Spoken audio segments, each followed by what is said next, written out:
Good morning, ladies and gentlemen. And for the translators, bonjour, madame et monsieur. Je suis Andrew Calvert. Okay, I'll do this in English. I was speaking in Singapore last week, and I didn't start with that joke. Now you all laughed. I really wish I had. And I just did what you did, Bill. I'm going to talk to you from a similar point of view about managing multiple generations. Bill made eye contact with me several times as he was talking, and the beauty of it was I kept smiling at him. Bill, that was relief. I'm always nervous when somebody gets up in front of me and they start to talk about the same subject as I keep thinking, they're going to say something different. I'm going to have to say something different. I'm going to have to say they're wrong. We agreed about a lot of stuff. Okay, for the first time in history, we have 4 generations in the workplace. I'll talk about the labels in a little while. But we have massive disparities in life experience, and in Bill's case, he talked about the educational experience, lots and lots of different perspectives in the workplace. And as managers, that's a real problem for us to handle. My contention, and what we're going to talk about for the next 30 minutes, is it's actually a huge potential advantage for you as well. This is a word cloud. Who knows or has seen a word cloud before? Okay, a few of us. A word cloud, actually this was invented by somebody at IBM who was given autonomy to go off and do something that he thought was interesting and exciting. The word cloud came about. This word cloud is from our research report on multiple generations in the workplace, an international study that I'll talk about in a little while. The bigger the word, the more frequently it appears in the research report. And you add some colors and you give them different orientations, it looks pretty interesting. The thing that I want you to look at here is the words, or are the words.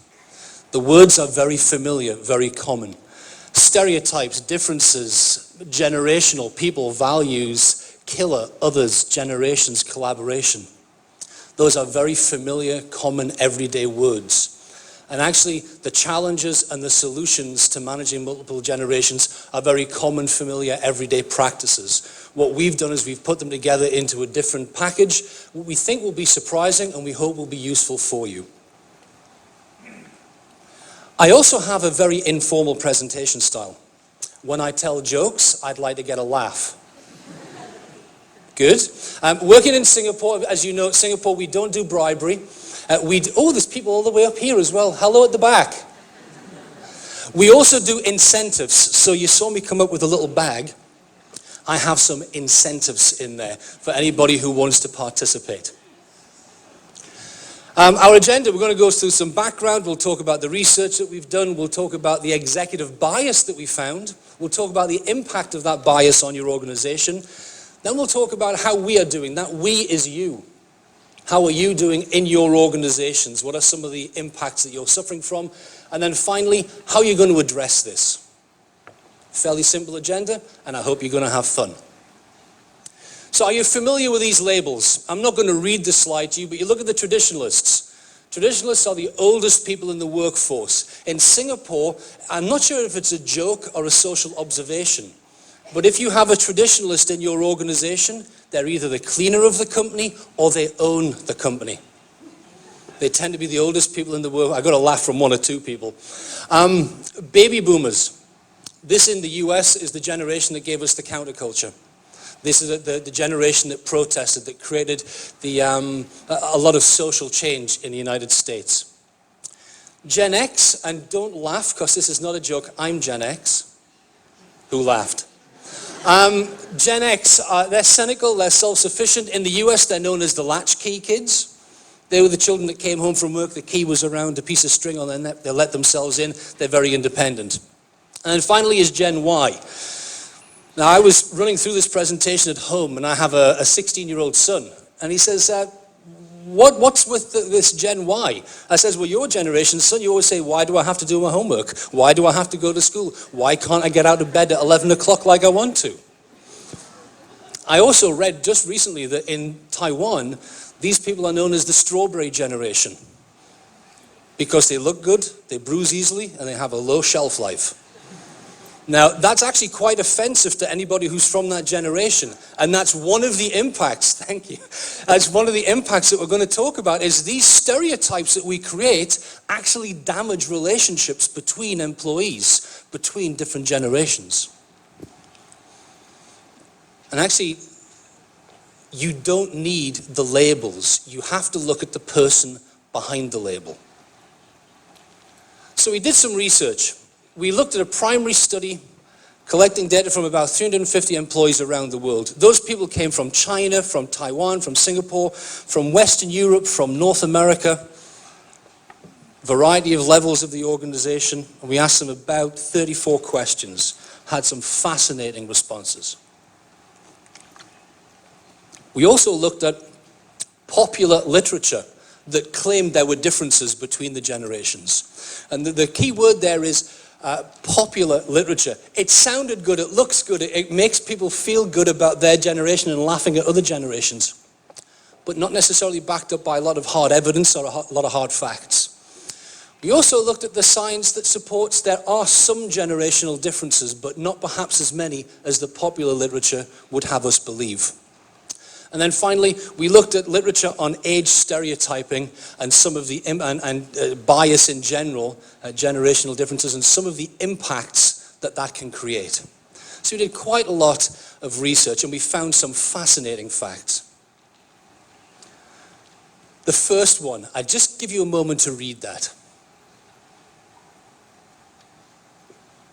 There are no generational differences in workplace values. We all want to be treated with respect. We all want to be allowed to get on with our work. We all want to be part of a team. Sometimes you want to be separate and work alone. Generally, we all want to be part of a team. We all want to feel like we're good at what we do. Every generation shares those. That was a really big eye-opener for us. We actually found that there are universities, I'm going to switch to this side, you've had my attention. We found that there were a lot of university researchers who were as mad as hell about some of the rubbish that was being published in the popular media about generational differences. They've actually created some kind of a group to refute some of this bad evidence, some of this bad research. We also we found that stereotyping affects productivity. It affects relationships. It affects the capability of your employees to deliver the results you need them to deliver. And let's face it, in a world where you have to do more and more with less and less, it actively disengages employees. And you can't afford to have nearly as many disengaged employees as you used to have.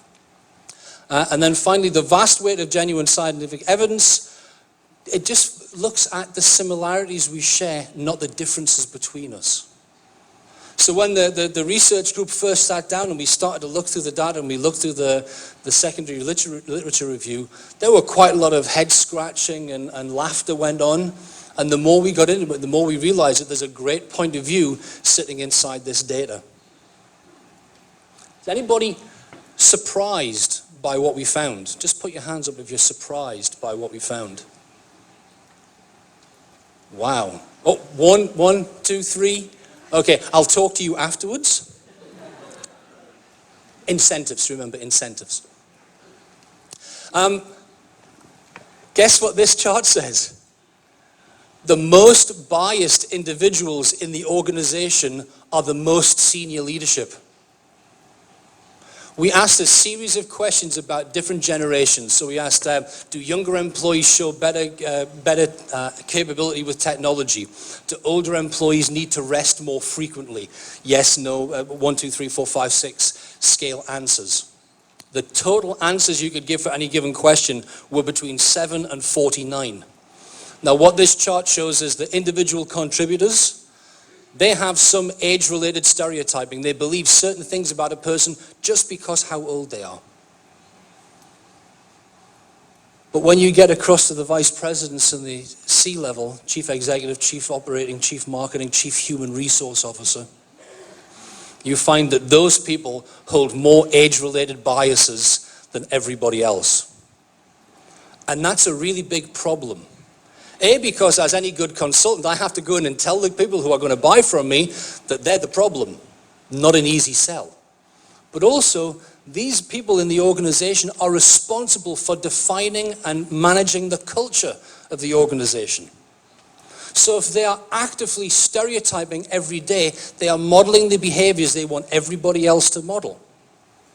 So they create an organization that's full of age-related stereotyping. Now, I was doing this, a conversation about this with some people in China, in Shanghai, and one of them said, no, but it's okay, stereotypes are good. They save you time, you don't have to deal with everybody differently, you just deal with everybody the same way. But there are some big impacts on the organization. And these are the impacts that we found, the biggest ones. It's actually quite a list. You damage self-confidence and self-esteem of your employees at all levels. If that's for me, would you tell them I'm busy? Thank you. You damage the self-confidence and self-esteem. Anybody here in retail? Anybody here have people who manage direct customer service functions with your customers? Okay, somebody picks up the phone, they don't have good self-confidence and good self-esteem, they pick up the phone, thank you for calling, and how can I help you? It's a defining moment. We always say you get 3 seconds to make a first impression. If your employee has low self-confidence, low self-esteem, and that's how they interact with the customer, how do you think the customer is going to feel? So age-related stereotyping, bad thing. You create negative self-fulfilling prophecies. If everybody in the organization is always hearing that old people don't understand technology, and you hear that a lot, no, it's okay, he doesn't understand technology, he's in his 50s. Incidentally, my father is 74. Do you know what his hobby is? He takes old computers and he strips them down and he rebuilds them, loads software and sells them. That's his hobby. Crazy. But hang on, he's not Gen Y. How can that be true? Age-related stereotyping. It's wrong. It's inaccurate. You get weakened relationships. And actually, this is probably the most insidious problem that you get, because strong relationships, that diversity that Bill talked about a little while ago, that diversity between different generations, take the ability to think differently, to see things from a younger person's perspective, but with the experience of an older person. If you weaken the relationships, those conversations never happen. And when they never happen, you lose out on that potential. Poor collaboration. We can't exist in silos anymore. You get increased tension. When you get increased tension, you get increased conflict. Now, I don't know about you, but as a leader myself, I am paid to manage a process and to implement solutions, not to manage what Pauline and Chisao said about each other when they went. You can't deal with arguments all the time or problems. As leaders, we're meant to lead, not be problem solvers with interpersonal conflicts that come from one person behaving badly towards somebody else just because they're a certain age. And this goes back to another theme of Bill's. Now you know how relieved I was. Job dissatisfaction. When people are dissatisfied, they leave, and I'd contend that a lot of that nomadic tendency in Gen Y is because they find themselves in organizations that treat them inappropriately based on their age. And that if you treat them well based on their age, they're more likely to stay. I think they still will move around because they're looking for that fulfillment, but they're less likely to move, or you're giving them one less reason to move. Reduced workplace engagement. At this day and age, we need everybody in the dragon boat, on paddle, paddling at the same speed, in the same direction, with the same purpose. We need to know which side of the boat we're on, what our role is, what the destination is. If anybody's engaged, they might be paddling backwards.